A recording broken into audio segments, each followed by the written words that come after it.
first 6 minutes. Thank you, Mr. Chair. I had been hoping to ask my questions of Mr. Moody, but we have other great witnesses here as well, so I'll get right into it. MP Bryan, sorry to interrupt. Yes, you can pose your questions, and then those answers can come in writing if you'd like. Well, it's better to have a conversation, Sure. Mr. Chair, but perhaps some other time. But in any event, Mr. Moody has made some excellent points and criticisms of the move by the government to increase the inclusion rate. So hopefully we'll be able to get him on before the end of the meeting so that he can tell my Liberal colleagues on the committee why it's such a bad idea. Now, Mr. Chafe, I listened to your comments with interest. When somebody enters the agricultural industry, whether it's to farm or to raise cattle or whether it's to raise hogs for the pork industry, when they make that investment, they're taking a risk, are they not? Yes, it's a severe risk, and most of the time, people don't get into ag unless it's within a family operation. Yeah. Now, I mean, I'm not in that industry, but I remember very clearly, it's probably 20 years ago or so now, when the BSE crisis took place and in the cattle industry, and the whole industry was just shut down. And people in that industry lost a lot of money. Some of them lost their herds, some of them lost their businesses, declared bankruptcies. Is that not correct? Yes, and the outfall of BSE is still upon us under some of the regulations that we're dealing with. Yeah, because one of the arguments that I keep hearing my colleagues in the other parties say is that, well, it's not fair that regular income earned through wages is taxed the same as earnings through capital gains. And there's a reason for that. And consecutive Canadian governments have always recognized that reason. It's that we want people in our society to actually take risks and to be rewarded for those risks, not punished for taking them. So if you must know of, for example, younger generations of farmers, would they, for example, consider not making the types of investments they might have otherwise made had the inclusion rate stayed at 50%? In other words, if they take that risk and they're successful, half of their gain would have been without tax. Yeah, well, I would say in any business that would be a concern, especially a younger person, because a lot of the money that you would generate and make within agriculture, you reinvest it back into the land and your buildings and your machinery to create income. And to have that tax inclusion raised to that 2/3 level takes away that part of that drive to take those risks. Yeah.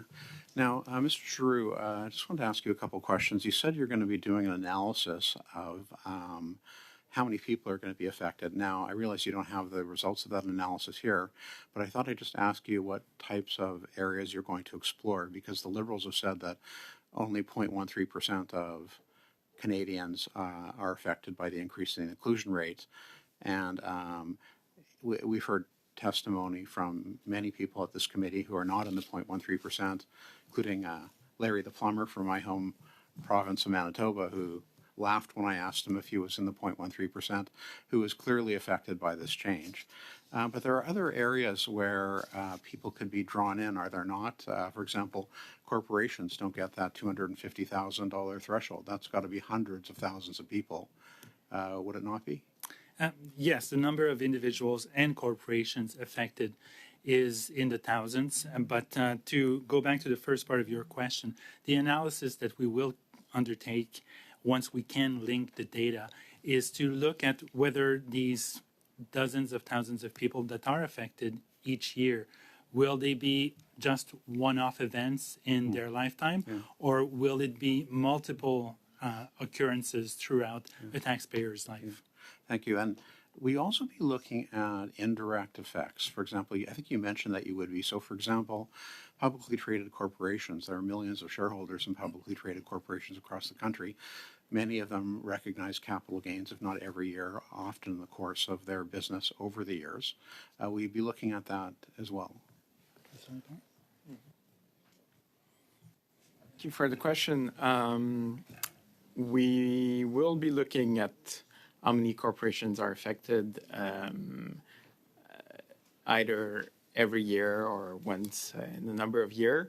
However, obviously for publicly traded corporation, we won't be able to link it to the shareholder. So that's going to be specifically okay. for private corporation that we're going to make that link. What about, for example, the Canada Pension Plan?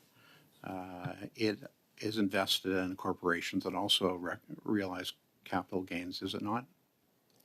Yes. So any corporations in that the CPP is invested in who would be subject to the capital gains inclusion rate, or any other pension plans. So it's possible that the Canada Pension Plan will be adversely affected by this change. I would say it's more than possible. It's very likely given that the CPP IB invests in publicly traded corporations that are Canadian. Thank you. Second round now here, and we're starting with MP Kelly, please. Thank you. And if I may begin and ask, it sounds like we don't have Mr. Moody, but I would like, if I can, on the record, ensure that the clerk may connect with him so that we can have his full statement entered into evidence, and because it didn't sound like he was finished his statement, and I would have many questions for him if he were available. But in fact, I may ask him to expand if I can, based on some of the questions that have come up, if he has additional remarks, so that we don't lose the benefit of his testimony over the interpretation issues. With that, I'll maybe turn to the Parliamentary Budget Officer, and thank you for being here today. When you calculate the projected $17 billion over 5 years, is that just a straight up calculation based on gains, taking the old rate and just expanding the rate on what you would expect to receive? More complicated than that. So we look at the expected growth in the economy, and we assume a certain ratio of capital gains that will be reported for tax purposes, and we look at the past behavior for the proportion of these taxable capital gains that are in excess of $250,000. Is it possible this change will change investment behavior that might impact that number? We account for that, for some expected change in behavior through what we call elasticities, and we have some details that we can go through if you want, either here or in writing to the committee. So yes, we take into account a change in behavior. If you can table that would be helpful. Let me go to Mr. Lewis. In the very beginning of your opening statement, you had acknowledged that this change will affect many Canadians, including yourself, including many of the thousands, perhaps millions of Canadians that are self-employed, have a corporation, and particularly the ones with corporations, the ones that do not have the $250,000 exemption. So do you know, or from your own research, do you know how many Canadians you expect? You said this will affect many Canadians, and it's your belief that it should, and that you think these particular Canadians should pay more taxes. I may not agree with you. In fact, I don't agree with you on that point. But I just wonder if you could share with the committee if you have a number, or if your own research has pegged how many will be affected by this change. Well, I don't have the number, but we can speculate. If again, talking about self-employed people with Canadian privately controlled corporations like me, well, there's 80, 90,000 doctors in the country. There's a lot of lawyers in the country. There's a whole lot of people with small businesses in the country. So it would be, I'm guessing, in the low millions, potentially. But, and yes, of course, we can have a good, honorable debate about what the overall tax revenue should be, and then who should pay them. My But point is to be pretty clear, simple. though, just it is potentially millions of in the low millions of Canadians that that may be captured by this change. Yes, potentially. Okay, thank you. Yes. That's an important because we've been repeatedly told by the government that it's some extraordinarily low number of Canadians that will be affected, and the lack of inclusion for the at least the $250,000 exemption really does specifically target those who have their small business set up legally as a corporation. So that's doctors, as you said, consultants, building contractors like plumbers, electricians, physiotherapists, a number of health professionals, any shop owner, a small business, a restaurateur, bars, maybe I'm missing other categories of people. It's a pretty large group, though.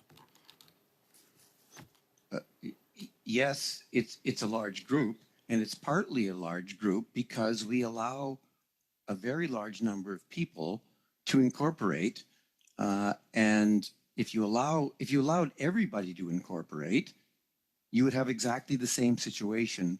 The risk. The whole point I'm making here is that it's a tax advantage to be able to do this. We can argue about whether you think Thank you. it should be that way. Thank you. Thank you. And that's the time. And now we're out to MP Zarowitz, please. Thank you so much, Mr. Chair, and I want to thank all of our speakers today for their presentations today, for being here today and being part of this really excellent discussion. My first question will go to Ms. Miller. Ms. Miller, often our discussion when we're talking about capital gains, we tend to leave out the importance of the programs that this increase to the inclusion rate is going to be funding. So we sort of forget, what we're trying to do. So I think part of it is the importance of the programs we want to be investing in, and also I think tax fairness between generations. And I wonder whether you can maybe talk to the importance of some of the policies that are within our social safety net that we want to have lasting changes on. And do you think that it's right to ask those who are making a capital gain of over $250,000 in a given year to help fund these important programs? Thank you for the question. I think that we often look at our tax system as the way to solve all of the problems we see in the economy by engineering incentives and disincentives here and there. But the truth of it is that if we want an affordable life and an affordable future, sustainable future for future generations, we need to invest now, and we need direct government investment in healthcare, in a green transition to a low carbon, no carbon economy, in housing. And that direct investment has to be funded through a fair tax system. That's what we believe. And that's actually something that allows for generations who are living right now to enjoy a better life, but also assure that there is a better life for generations to come. And I do believe that that is a Canadian value. In order for that to happen, we need our tax system to change drastically, because right now it's quite regressive in its overall tax burden. And the capital gains tax inclusion rate improvements that are being made in this budget is one small but important step towards that change towards fairness. Thank you so much. And then maybe the other question I'll ask, and this is very relevant in my little riding of Davenport in downtown West Toronto. I have a lot of immigrants, and the largest population I have is actually the Portuguese population. And when they first came in the 70s and 80s, many of them ended up buying a second house just because, to be honest, they had trouble finding jobs. And so what they ended up doing is buying a second house and renting it out. And so I know that you talked about how the capital gains inclusion rate, it was good for us to be increasing it because it has the appropriate impact on REITs. But how would you actually respond to someone who might have come here, had invested in some additional property really to sort of help form their living, and ultimately wants to sell it in order to be able to provide some sort of a legacy to their their kids or grandkids. Yes, absolutely. I think that our focus in terms of the capital gains inclusion rate and who we see it impacting in terms of how it may benefit us with our affordable housing crisis is really those large corporations and those REITs, those financiers that have come into our housing market more and more. But we understand, especially in older communities, that many of these dwellings have been bought as secondary properties, they're investment properties. What I would say, and I admit that I myself am selling a secondary property in the next year and will in fact be taxed more for that. What I would say is it's better to be taxed when you have the money than when you don't. And that's exactly what's happening in this scenario. We're taxing people when they have the money available to them, and we're taxing them fairly. We're taxing them closer to what people pay when they make a wage. And that is actually critical for tax fairness. There's really no good reason to argue why someone who's been able to make an investment and buy equity and buy asset gets a lower tax rate than someone who hasn't been afforded that opportunity. And would you also agree that the other comment that you might want to add is that the programs that invest in like a national child care program will benefit their kids and grandkids, as well as the additional dollars that we're putting into housing will also ensure that there is affordable housing for their kids to continue to live in our cities and in our city regions?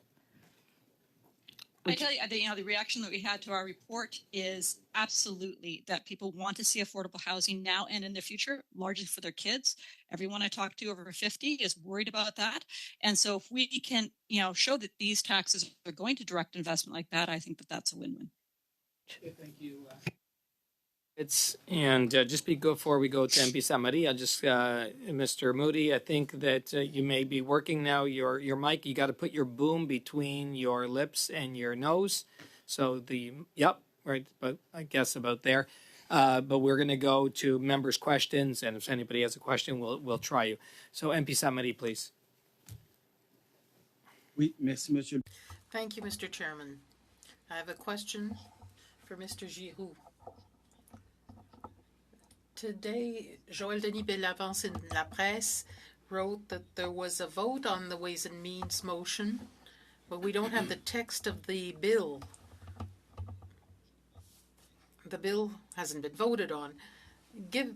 If the government is defeated before this legislation is passed, despite the Ways and Means motion, the measure would simply disappear. I'd like to have your opinion on that. Mr. Bellavance refers to Clément Gignac, saying that the Conservative government had a Ways and Means motion about gasoline tax, but they were defeated 10 days later. So that tax didn't apply after the government was dissolved. So I'd like to hear your reading of the situation and the way the government should proceed. Notice 2 weeks before it comes into effect, and then 2 months later there's still no bill. Is that the correct way of proceeding? Well, if the government is defeated before royal assent of that bill, that would mean that the measure would no longer be applicable. So the capital gains inclusion rate would remain for everyone, 50%. The fact that the bill isn't tabled yet and the Ways and Means motion was distinct from what was in the budget is not the typical way of doing things for this kind of important issue. There were technical issues that prevented the bill from being tabled till now. But once again, the nature of the measure being what it is, we expect that the people at the Department of Finance will have had time to draft what is needed and publish the technical documents well before what we saw in the past few weeks or months. So that's one thing that's a bit surprising, an announcement in the budget and a Ways and Means motion weeks later and so on. Thank you. So the fact that the measure will be in place as of June 25th, but tax returns will only be done at the beginning of next year, is that an argument to justify their procedure? Or isn't it the choices that should have been made before June 25th? Well, I think that the date of tax returns is not the most important issue here. The most important thing is the certainty for the application of this measure for taxpayers who will make a decision whether or not to sell assets before the date. Thank you. Thank you, Mr. Chair. Mr. Giroux, the budget 24 estimated that the increasing capital gains inclusion rate would produce approximately $19 billion worth of revenue between 2024 and 2028. You have published a costing note that estimates it at about 17.4 billion. So I'm just going to saw it off at 18 billion. My question is about the use of that money. Can that $18 billion be used to improve productivity in Canada, for example? If that money were used to fund universal childcare, would that result in a productivity boost by liberating parents to work? So these funds are not dedicated funds. They'll be provided to the Consolidated Revenue Fund, and they'll be funding all government priorities. If they were to be targeted specifically at measures such as the one you mentioned, they could lead to enhancement to productivity in the economy at large. Do government expenditures ever result in increased productivity? Yes, they do. For So example, leaving this money, go ahead, for example. So, for example, peace, order, and good government, generally speaking, lead to a productive economy. If we have a legal system that works and an education system that works, that leads to a productive capacity. Thank you. Some are suggesting that it's only by leaving this $19 billion in the hands of some of the wealthiest people that we would get productivity gains. But they're not the only people who produce productivity gains in Canada, are they? The public sector does as well? Some elements of the public sector, and that's probably an entirely different debate. Got it. I also want to just quickly ask Mr. Lewis. There's been some suggestion that only entrepreneurs take risk, and that's why they justify this capital gains. But wage earners face the risk of job loss, economic downturns, company restructuring. They risk income instability, things like wage stagnation, reduced hours of benefits, losing funds due to inflation, health and safety risks, which could jeopardize a worker's earning potential. What do you have to say to those that say only entrepreneurs take risk when they enter the workplace to try to put food on the table for their families? I would say the biggest difference is that entrepreneurs take voluntary risks, and a whole lot of people lead precarious lives that are perpetually at risk because of structural inequalities and the fact that they do not get the same kind of benefits as people like me, even from our tax system, although it is at the lower end, pretty progressive and so on, but still. So, by and large, wealth concentration and extreme income disparities end up being harmful for everybody. But there are millions of Canadians, many more millions that will be affected by this tax change, who are living with either housing, food, employment, or just simple income insecurity every day. And the tax system is one of the mechanisms by which we make that a little bit fairer. Thank you. Lisa, now to MP Helen. Thanks, Chair. Mr. Giroux, thanks for being here and always being accessible to the committee. My first question is in regards to the capital gains tax hike. You had mentioned that there are indirect costs or impacts of this tax change.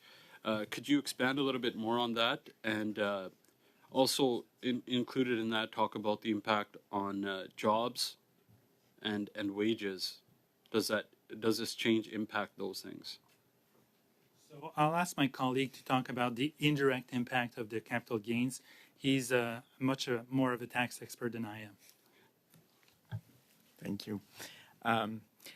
I think one of the main indirect impact that we've been specifically talking about and that we'll continue analyzing is individuals that own private corporations, so either self-employed or people running a business that are not directly affected personally when they file their T1 tax return on a given year, but because they own a corporation that realized capital gains, that corporation will pay higher taxes, which in turn means they'll have less less after-tax income available for them, which in turn will also impact personal income tax revenue if they distribute dividends to the shareholder or not, because these dividends will be taxed also in the hands of the shareholder. And then, of course, we can speculate about what other broader impact there are in terms of investment, employment, etc. One of the witnesses said that's not going to change his incentive, but maybe it will change incentives of others. So in your opinion, if this impacts investment, which also could include, let's say a business is thinking about scaling up here in Canada, and if this capital gains tax hike is going to impact them negatively, would that trickle down to impacting jobs and wages for current employees, in your opinion? I don't know specifically about wages, but when it comes to jobs, when you have mobile individuals or corporations and you increase the tax on some of their activities, then you tax something, you tend to get less of it. So if you tax investment or capital gains, you will tend to get less of it, so slightly less investment. Right, exactly. Okay, so thank you. And you know, just like the capital gains tax hike, it has cascading effects, much like something else, which we all know what the carbon tax does. And thank you for being open to taking other questions as well. I wanted to confirm a few things with you, Mr. Giroux, if you're okay with that. Can you tell us what the total impact on the economy, the hit to the economy is when we factor in carbon tax 1 and carbon tax 2? Point of order, overall? Mr. Chair. I probably missed it, but I'm just wondering for clarification purposes when it was that there was agreement to talk about other issues during the Conservatives' capital gains study? Well, members can ask what they want, but we are on capital gains, MP Helen. Yeah. On the point of order, the witness did invite questions on any other matter, so. Thank you, Mr. Chair. So when you're referring to carbon tax 1 and 2, are you referring to the fuel charge and the output-based pricing system? Right, the overall impact. So the the overall economy. impact is estimated at about $25 billion on the economy in 2030, when it will reach its scheduled to reach $170 per ton of CO2 emitted. And does that include the clean fuel standard impact as well? No, the clean fuel standards is a separate. And how much is that? Off the top of my head, I don't remember. I have 0.3% of GDP in mind, but that's a good recollection, so I don't have these numbers in front of me. And so that's, can you please table that for both so that the committee has access to both, what the impact is on a yearly basis? Now, when we're looking at per liter impact on that in Ontario here, do you have on per liter, if someone's filling up gas in their tank, what carbon tax 1 and the clean fuel standard is? Again, I'd have to go back to my notes, but for the clean fuel regulations, there's an estimate that's about 16, 17 cents per liter when the regulations are Can fully I get you to enforced. please table that with us, Yep. what on each liter is the carbon tax 1, the clean fuel standard, and then the GST and HST on top of that per liter? And maybe we could do that for all provinces. I think that would give us a good idea. I'll move on. We're actually at the time. Okay. Thank you. So MP Chambers is first up for 5 minutes. Thank you, Mr. Chair. Mr. Chafe, thank you for coming and for the work that you do. And I know farmers, on behalf of all those who are served by your members, thank you for providing food for our table and trade and commerce in the country. Just curious, the conversations you're having with maybe the next generation farmers or current farmers who are thinking about exiting the business, from your feedback, are people more or less interested in entering the farming business after these changes were implemented? Well, it's a concern with that next generation coming into farming because it's big dollars and it's big risk. And as I stated in my testimony earlier, the most important part of the capital gains within the farming is to have that intergenerational transfer exemption. And I can give you an example. My grandfather retired in early 90s, and when he sold his farms, and we used part of that intergenerational transfer to set myself and my brother up. And currently, we're going to use that to bring our next generation in, or my two of my sons. Okay, thank you very much. And final question, because I'm going to be tight on time. It was suggested that people who have corporations or maybe your farms incorporated, well, they could just pull the money out and put it into an RSP. But what if your tractor goes down and you have to buy $1 million piece of machinery? Like if you've pulled that money out of your corporate account, like where would you get that from? Yeah, normally farmers don't invest in RSPs because they put everything back into the land and their equipment.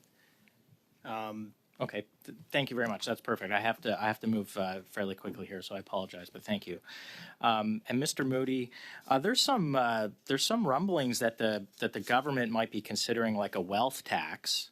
I'm curious. You have some experience with capital gains and some clients.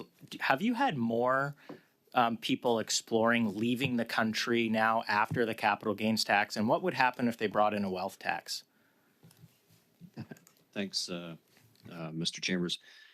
I've written about this extensively in my weekly columns, and the short answer is things like a wealth tax, things like high personal tax rates, and now the capital gains inclusion rate. You know, despite some of the other witnesses' comments, that has a significant impact on people leaving Canada. And my office is just filled with cases that we're working on presently and have for quite a while. So just to confirm, Point of order, Mr. you've Chair. had more. It seems like they have no more questions about capital gains tax, so they have to invent a wealth tax that's not going to be introduced by our government. Yeah, so we will just, but we are on capital gains, if it could be relevant, but MP Chambers. Thank you, Mr. Chair. I assume I'll get that time back. It was with respect to, have you seen more inquiries into your office since the capital gains tax has been introduced? And if the government does a wealth tax, would it be even more? So I think we would get, I think that was a confirmation of yes, but Mr. Moody, if you could just give a yes or no that you've seen an increase in, whether you've seen an increase in inquiries in your office. The short answer is yes, a significant increase. Thank you very much, and I'll note. I'll take that. Maybe we could take that to the bank that a Liberal MP said there will be no wealth tax. But I'll pass it over to my colleague, Mr. Morantz. Thank you, Mr. Chair. We'll move now to MP Kelly. Yeah, it's 2.5 minutes in this round. Yeah. Thank you. Mr. Moody, earlier we've had several witnesses that have disputed or downplayed the notion that there's a difference in risk, or that a person, just because they are self-employed or an entrepreneur, doesn't really endure risk. I mean, it's occurred to me that you forego all kinds of other protections in law that employees have. You have unlimited liability for anything that your employees might do. Your family's assets are all at risk, that you lack access to benefits. You don't get paid for vacation. You don't even get a minimum wage. You might actually work and get paid less than that would allow. Do you, in your opening statement, you were sort of the first time you tried it anyway, that you were talking about the differences in risk. So can you talk about how self-employed people who rely on, who have a corporate structure and have to save for their own retirement, do in fact endure risk, and how the system is supposed to mitigate some of that risk and allow people an opportunity to save for themselves for their retirements? Well, thank you, Mr. Kelly. And yes, I was trying to go down that avenue. And, you know, a simple response, a blunt response to the fact that risk, entrepreneurial risk, and employment risk, for example, are equal, that's just nonsense. And I always challenge people that say that to put your money where your mouth is. You know, you think it's equal? Then go and start a business. Go and buy a building, because it's pretty damn risky.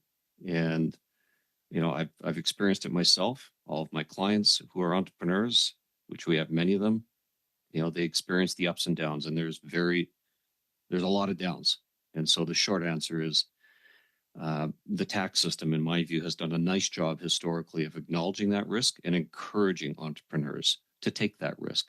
If there's a productivity crisis in this country, and I think you alluded to that in your remarks, I think it's pretty widely understood that the productivity is in decline, living standards are in decline, per capita GDP is lower now than it was 10 years ago. Is this the time to disincentivize investment? Absolutely not. And I've been on record many, many times in my writings and my speakings. Absolutely not. We need to encourage entrepreneurship. Does this tax proposal disincentivize investment? Absolutely, it does. Notwithstanding what other witnesses have said, it very much does. Have I got any time left? Oh, great. How much have I got? A minute? 2? 2 minutes. Okay. So fantastic. So, from your own professional practice, can you talk about how these kinds of changes to taxation affect people's investment decisions? Well, they greatly impact it. I'll go back to one of the questions that was asked to me earlier, which is, are people leaving Canada because of this? And the short answer is yes. And they're taking their investment dollars with them and placing them in a more friendly environment. In this mobile world, you don't have to place your money in Canada. Foreigners don't have to place their money in Canada. And we're not seeing a lot of foreign investment. So as capital appears, the capital flow from Canada is outward. Canadians are taking their money and investing it in other countries. What impact does that have on employment in Canada? Oh, it has a devastating impact. I'm working on a file right now where a very significant Ontario employer is packing up and leaving and moving to Florida. They don't need to be in Ontario. They're homegrown Canadians, but they don't need to be here. And all these tax changes, and frankly, the capital gains was just the final straw. So there are other tax policies under this government that have led to capital flight. Yeah, and I could list a lot of them if you want.